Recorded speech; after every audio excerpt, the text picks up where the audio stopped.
in today's Lego Time Halloween video, I will be showing you how to make a custom girl in a Jessie costume. And in case you're wondering, Jessie from Toy Story. So yeah, I'll get right into it.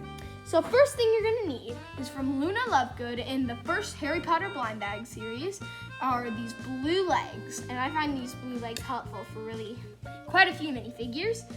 And you're gonna need Jessie's torso, switch out the peach hands for the yellow, and then attach any girl head or boy head, it really doesn't matter.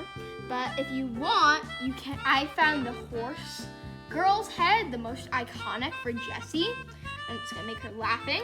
And then the hair of Jessie is probably one of the most essential things for this minifigure, and you can just attach it like that. And this is one of my most simple minifigures ever, probably on this channel, but it actually turned out really good. So stay tuned for some of my other Halloween videos, guys. See you next time. Bye-bye.